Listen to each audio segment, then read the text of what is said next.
إن الحمد لله نحمده ونستعينه ونستغفره ونعوذ بالله من شرور أنفسنا ومن سيئات أعمالنا من يهده الله فلا مضل له ومن يضلل فلا هادي له أشهد أن لا إله إلا الله وحده لا شريك له وأشهد أن محمدا عبده ورسوله لا نبي بعده. وقال الله تعالى في القرآن العظيم أعوذ بالله من الشيطان الرجيم بسم الله الرحمن الرحيم يا أيها الذين آمنوا اتقوا الله حق تقاته ولا تموتن إلا وأنتم مسلمون. أما بعد وقال الله تعالى في القرآن العظيم أعوذ بالله من الشيطان الرجيم بسم الله الرحمن الرحيم يا أيها الناس إنا خلقناكم من ذكر وأنثى وجعلناكم شعوبا وقبائل لتعارفوا إن أكرمكم عند الله أتقاكم. Segala pujian hanya milik Allah Subhanahu wa taala. Salat dan salam telah kita aturkan pada suri tauladan kita baginda Rasul Muhammad sallallahu alaihi wasallam yang tercurah pada keluarganya, sahabatnya dan para pengikut yang setia hingga zaman yang benar kita termasuk di dalam. Sidang salat Jumat yang dimuliakan Allah, khatib di sini mengingatkan pastinya pada diri khatib dan umumnya kepada seluruh sidang salat Jumat yang dimuliakan Allah. Marilah kita senantiasa untuk terus memperbaharui takwa kita. Takwa yang dalam artian sederhana adalah menjalankan segala perintahnya dan menjauhi segala larangan. Sidang salat Jumat yang dimuliakan Allah, beberapa waktu belakangan Perdana Menteri Palestina mengatakan bahwa Palestina sedang menghadapi era di mana kegelapan begitu menyelimuti. Kegelapan karena harapan yang semakin menipis, disebabkan karena banyaknya negara-negara Arab yang akhirnya menandatangani kerjasama dengan Israel. Kerjasama dalam berbagai bentuknya. Salah satunya membuka jalur penerbangan dari Abu Dhabi ke Tel Aviv. Sebuah keadaan yang membuat akhirnya sejak tahun 67 Palestina semakin sedikit mendapatkan dukungan untuk bisa membebaskan dirinya dari cengkraman agresor Israel. Dan salat Jumat yang dimuliakan Allah, pada akhirnya Palestina harus memikirkan bagaimana mereka bisa keluar dari penjajahan yang mereka alami sejak tahun 48. Sebuah kenyataan yang bahkan sebenarnya mereka sudah mendapatkan dukungan sejak lama. Tapi pada akhirnya Palestina harus memikirkan dirinya sendiri, bagaimana mereka bisa keluar dari keterjajahan yang juga sebenarnya dialami oleh sebagian besar kaum muslimin di berbagai belahan dunia. Palestina adalah sebuah tempat yang cukup spesial, sebuah tempat yang menjadi kiblat pertama bagi kaum muslimin, sebuah tempat yang menjadi portal bagi Rasul Muhammad SAW menapaki perjalanan dari bumi menuju langit. Sebuah tempat yang menjadi barometer bahwa Rasul Muhammad SAW sudah menjadi imam bagi para nabi dan para malaikat di Masjidil Aqsa. Sebuah tempat yang bersejarah, yang penuh keberkahan di sekelilingnya. Dan bahkan tempatnya pun Allah sembunyikan hingga hari ini. Sehingga pada saat akhirnya banyak pemimpin-pemimpin negara Arab yang menandatangani persetujuan atau perjanjian dengan Israel, dan pada saat yang sama Israel pun hendak menghancurkan Masjid Al-Aqsa. Ini menjadi sebuah tantangan, perasaan bagi kaum muslimin bukan hanya di Palestina, tapi di seluruh dunia. Walaupun mungkin tidak banyak kaum muslimin yang tahu bahwa tempat berpijaknya Rasul, memimpin para nabi dan Rasul dan memimpin para malaikat di Masjid Al-Aqsa itu bukan tempat yang sekarang. Sidang salat Jumat yang dimuliakan Allah, posisi Masjid Al-Aqsa itu sedemikian rupa sehingga akhirnya di bulan Rajab tahun kedua Hijriah, saat Rasul Muhammad SAW mendapatkan pesan dari Allah Subhanahu Wa Taala di surat Al-Baqarah 144 menjadi berita yang sangat menggemparkan.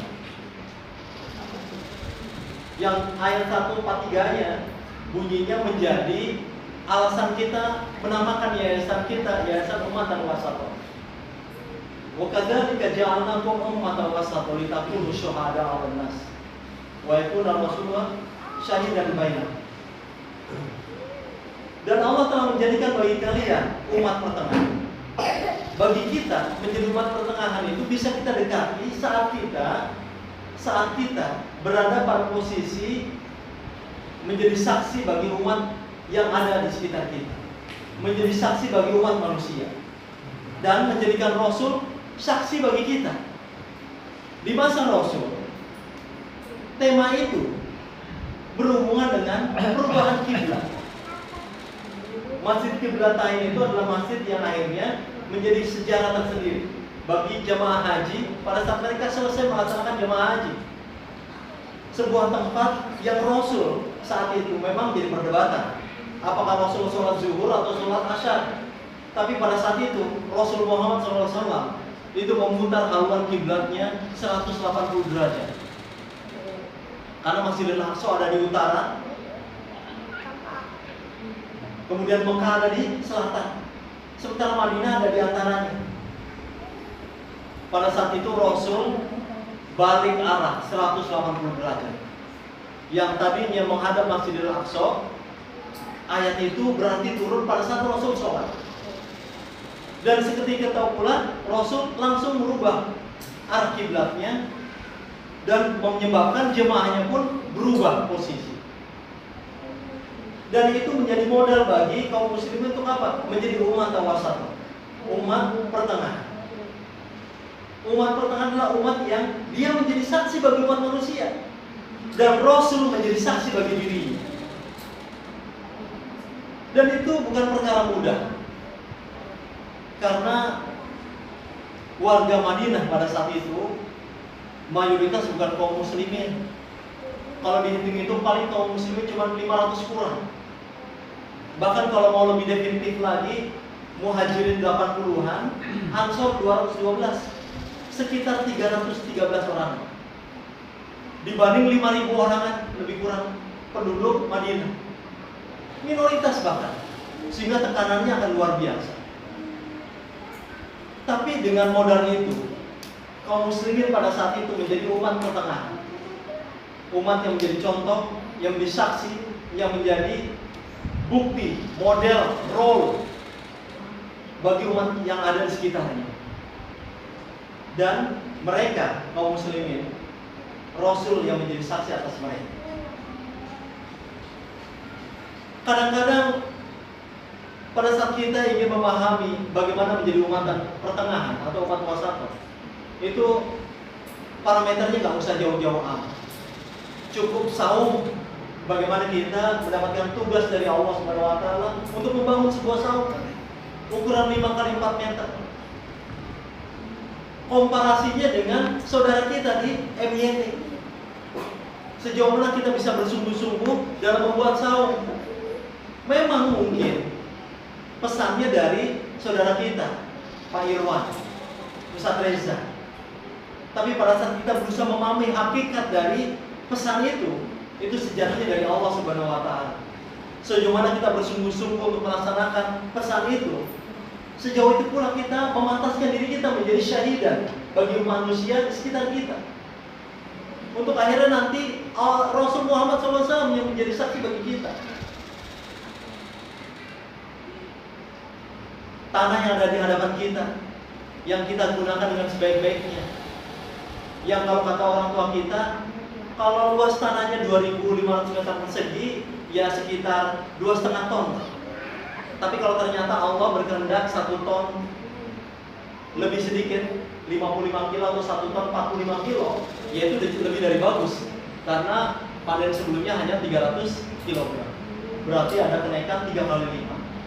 Dan itu menjadi saksi bagi kita, menjadi saksi bagi orang-orang yang hadir di sini. Pendidikan yang kita bangun karena kita punya anak-anak.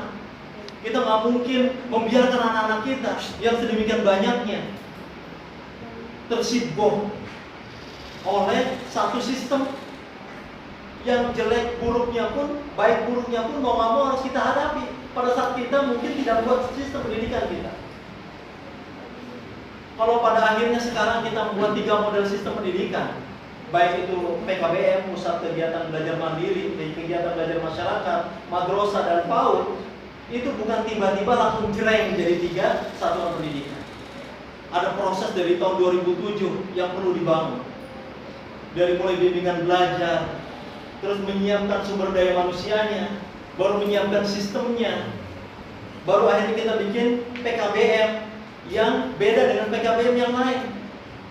PKBM yang lain mungkin belum bisa atau belum menggunakan uang dari dana BOP-nya untuk bikin tower, tapi kita sudah bikin tower. Dan itu menjadi saksi bagi manusia di sekitar. Akhirnya, apa definisi syuhada? Definisi syuhada bisa kita lihat di surat Al-Hujurat. Ya ayyuhan nas, inna khalaqnakum min dzakari wa untha wa ja'alnakum syu'uban wa qabaila lita'arafu. Inna akramakum indallahi atqakum. Bahwa sebaik-baik manusia adalah yang paling takwa di antara kita. Siapa yang paling takwa? Yang memperhatikan apakah hari ini lebih baik dari kemarin? Apakah kemarin lebih baik dari kemarinnya lagi? Apakah minggu ini lebih baik dari minggu kemarin? Apakah bulan ini lebih baik dari bulan kemarin? Apakah yang tumbuh hanya anak-anak kita? Apakah yang tumbuh hanya tanaman-tanaman yang ada di hadapan kita? Apakah yang tumbuh hanya hewan-hewan yang kita pelihara, sementara diri kita tidak tumbuh? Atau mungkin tumbuhnya kita karena melihat orang lain, mengomentari orang lain. Ada problem pada saat kita bahkan tidak memperhatikan tumbuh kembang diri kita, sehingga akhirnya jangankan menjadi syahidah. Pada saat ada orang tua di tempat ini yang bahkan ujiannya sekarang anak-anak. Anak-anak membuli orang tuanya karena memang orang tua ini bisa dibully. Kita jepretin pohon mangga untuk ngebully orang tua yang punya pohon mangga itu. Ini ada masalah. Berarti ada proses tumbuh kembang yang tidak diperhatikan. Rasul Muhammad SAW 2 bulan sebelum perang Badar itu dapat pesan dari Allah Subhanahu Wa Taala untuk apa? Memutar kiblat dari Masjidil Aqsa ke Masjidil Haram. Tidak perlu waktu lama, seperti yang dilakukan oleh Imam Syafi'i pada saat di Baghdad. Saat ahlul hadis banyak kelimpungan berhadapan dengan ahlul ra'yi di Baghdad, karena di Baghdad terbiasa menggunakan pola pikirnya, sehingga nggak bisa cuma modal 1-2 hadis, atau nggak bisa dengan modal mengikuti mazhab Maliki, kemudian akhirnya bisa menguasai majelis yang ada di Baghdad, nggak bisa. Tapi Al-Imam Asy-Syafi'i hanya butuh 2 pekan terjadi shifting, pergeseran, yang tadinya 20 majelis tinggal 3-4 majelis, sehingga usul fikih itu menjadi modal dan model para ulama beristinbat dari dalil-dalil Al-Quran dan Sunnah yang telah ditinggalkan baginda Rasul Muhammad SAW. Sidang sholat Jumat yang dimuliakan Allah, pada akhirnya sejauh mana dinamisasi yang kita jalani, sejauh itu pula ketakwaan diri kita. Evolusi itu memakan jiwa manusia yang ada di dalam.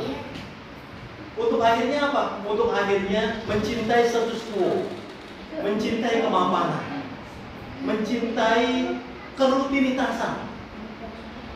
Untuk akhirnya air itu semakin sedikit dengan oksigen. Untuk akhirnya ikan-ikan yang ada di dalamnya itu tidak bisa hidup lagi. Untuk akhirnya ikan-ikan itu hanya menjadi zombie di dalam kolam di mana evolusi itu berlangsung. Sehingga kejadian-kejadian seperti di Jatiluhur saat terjadi kekurangan oksigen, itu banyak sekali bertonton ikan mati. Apa yang membuat ikan di dalam laut tidak asin? Karena mereka hidup. Karena mereka terus hidup. Kapan ikan menjadi asin? Pada saat mereka mati, terwarnai oleh air di sekitar. Manusia itu sosok yang spesial. Dini hari tadi saya dialog dengan Pak Cepi dan Pak Dayat yang menggantikan tim Roda yang pada saat malam Jumat tidak bertugas.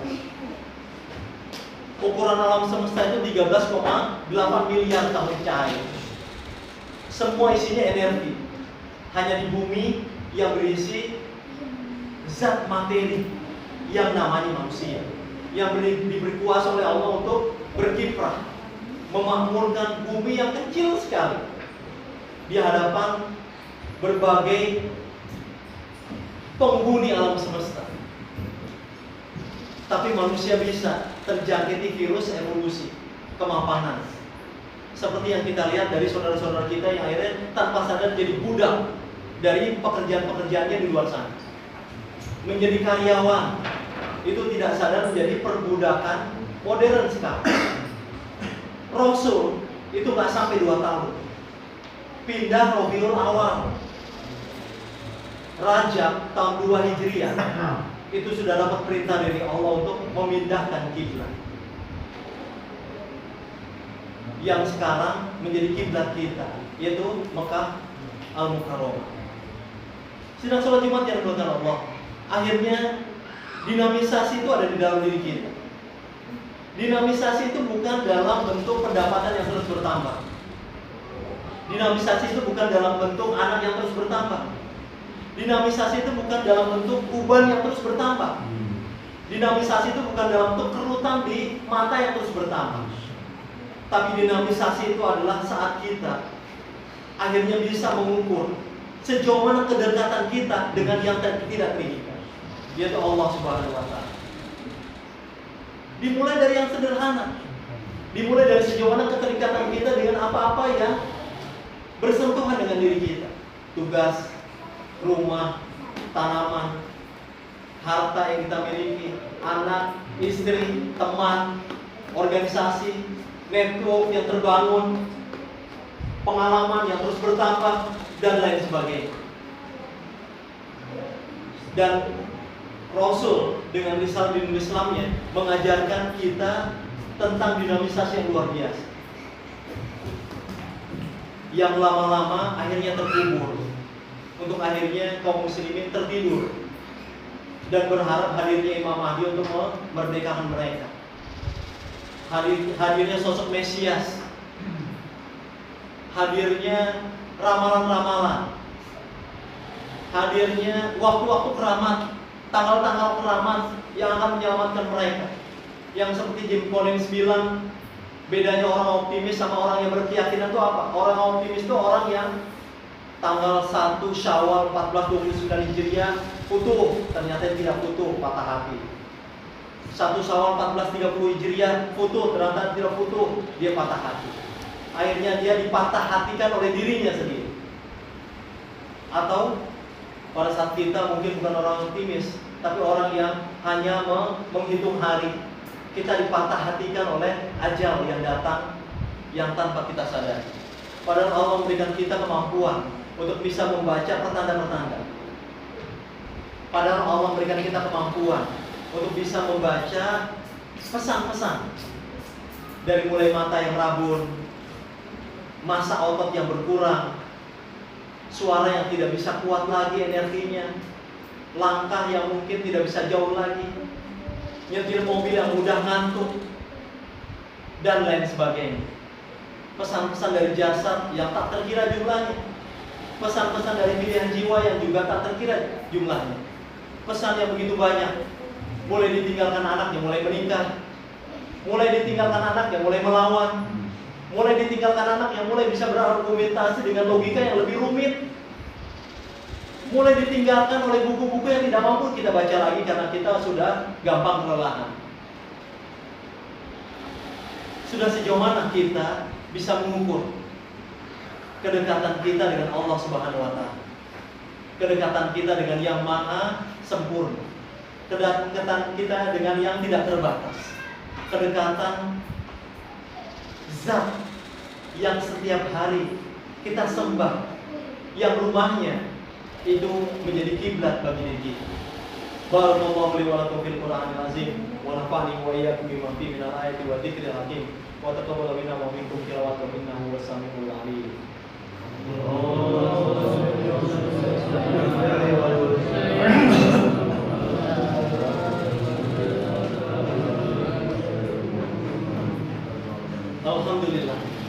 Alhamdulillahilladzi arsala rasulahu bil huda wa dinil haqq liyuzhirahu 'ala dini kulli wa kafa billahi shahida. Asyhadu an la ilaha illallah wahdahu la syarika lahu wa asyhadu anna Muhammadan abduhu wa rasuluh. Allahumma shalli wa sallim wa barik ala sayyidina Muhammad wa ala alihi wa sahbihi ajma'in. Wa qala Allah ta'ala fil Qur'anil 'azim, a'udzu billahi minasy syaithanir rajim. Bismillahirrahmanirrahim. Inna Allaha wa malaikatahu yusholluna 'alan nabi. Ya ayyuhalladzina amanu shallu 'alaihi wa sallimu taslima. Dalam kesempatan khutbah yang kedua ini, ada salah orang ilmuwan Iran yang menyatakan seandainya pada saat suksesi wafatnya Rasul Muhammad SAW, kepemimpinan itu langsung diambil alih oleh Al-Imam Ali bin Abi Thalib radhiyallahu anhu, kemungkinan besar Islam akan bisa bertahan sampai 255 Hijriah. Karena tahun 250-an itu adalah masa Imam Mahdi muncul. Tapi ternyata Allah punya kehendak lain. Ternyata Allah berkehendak, memang kondisinya akhirnya Sayyidina Abu Bakar Siddiq radhiyallahu anhu, untuk kemudian Umar bin Khattab radhiyallahu anhu, dan Utsman bin Affan radhiyallahu anhu. Dan di masa Ali bin Abi Thalib radhiyallahu anhu, kondisi sudah sedemikian penuh dengan konflik di internal, eksternal, dan lain sebagainya. Dan iblis pun sudah mulai menancapkan taringnya begitu kuat di khalifah. Dan memang ide-ide tentang mesianik, ide-ide tentang Imam Mahdi itu banyak diangkat oleh kawan-kawan atau orang-orang dari Syiah. Kalau kita melihat sepeninggal Sayyidina Hasan bin Ali bin Abi Thalib, para ulama hampir tidak mikirin siapakah yang akan jadi penolong bagi mereka. Mereka nggak mikirin siapa yang akan datang untuk memperjuangkan mereka. Mereka berusaha dengan sungguh-sungguh untuk menjadikan diri mereka sosok yang berguna bagi umatnya. Sehingga pada saat itu muncul generasi yang luar biasa. Sufyan bin Uyainah, Malik bin Anas, kemudian Imam Syafi'i, Abu Hanifah, sampai akhirnya diikuti oleh orang-orang seperti Al-Imam Al-Ghazali yang bahkan tidak berpikir bahwa beliau akan memunculkan sosok seperti Nuruddin Zaki, Salahuddin Al-Ayyubi, Muhammad Al-Fatih. Nggak berpikir sejauh itu, karena itu muncul 50 tahun kemudian setelah Al-Imam Al-Ghazali merintis berdirinya sebuah tatanan pendidikan di Turs. Kadang-kadang ide mesianik membuat kita terlena oleh waktu yang telah Allah berikan. Untuk kita bersungguh-sungguh sehingga ketakwaan kita semakin terasa. Untuk kita bersungguh-sungguh untuk akhirnya keimanan kita benar-benar terukur. Selawat kita benar-benar bisa mendekati selawat para malaikat kepada Nabi Muhammad SAW. Untuk itu marilah kita sama-sama terus berdoa. Mudah-mudahan amnesia kita ini bisa sedikit demi sedikit dikurangi. Kemudahan lupa kita bisa sedikit demi sedikit diisi dengan pengetahuan. Dari apa? Dari perjalanan kehidupan kita yang dijalani dengan penuh kesadaran. Dimulai dengan membaca kitab kita sendiri, yang akan membuat kita semakin berpikir kritis. Bahwa pada akhirnya semua pengetahuan kita tentang jasad ini, tentang jiwa ini, tentang hawa kita, tentang ilmu yang kita miliki, tentang amal yang kita lakukan, tentang rasa yang setiap hari disimpan di dalam hati, tentang ingatan kita tentang masa lalu, itu semua menjadi modal bagi kita. Modal bagi kita untuk mendekati sumber cinta yang ada di dalam diri kita. Tapi sumber cinta itu tidak akan pernah bisa dipahami bahasanya kalau Nur Muhammad tidak masuk ke dalam diri kita. Tapi Nur Muhammad tidak akan pernah bisa masuk ke dalam diri kita kalau diri ini tidak pernah disucikan, tidak pernah dibersihkan dengan senantiasa mengucapkan Bismillah dalam setiap aktivitas kehidupan kita, makan, minum, dan lain sebagainya. Makan dan minum dan amalia apapun tanpa dimulai dengan baca Bismillah, itu sama artinya mengotori diri kita, yang membuat akhirnya Nur Muhammad yang menjadi penerjemah bagi cinta, bagi bahasa yang disampaikan oleh sang Ruh bisa kita pahami. Untuk itu marilah kita sama-sama terus berupaya berdoa kepada Allah. Doa agar kita selalu sadar, eling lan waspada, ingat dan senantiasa siap untuk semua amaliyah kita lakukan. Paling tidak senantiasa dimulai dengan mengucapkan kata bismillah. Allahumma sholli wa sallim wa barik ala sayyidina Muhammadin fil awwalin wal akhirin. Allahumma ighfir lil muslimina wal muslimat. Amin. Wal mu'minina wal mu'minat. Amin. Rabbana la tu'akhidna in nasina wa akhtana. Rabbana wa la tahmil 'alaina isran kama hamaltahu 'alal ladzina min qablina.